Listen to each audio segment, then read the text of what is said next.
يسعد أوقاتكم.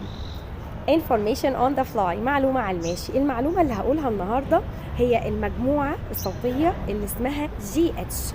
المرة دي لو سبقها مجموعة IU بتتنطق كصوت F، زي كلمة enough يكفي، زي كلمة كاف سعال. GH سبقها IU تتنطق F like enough يكفي، كاف سعال أو كحة.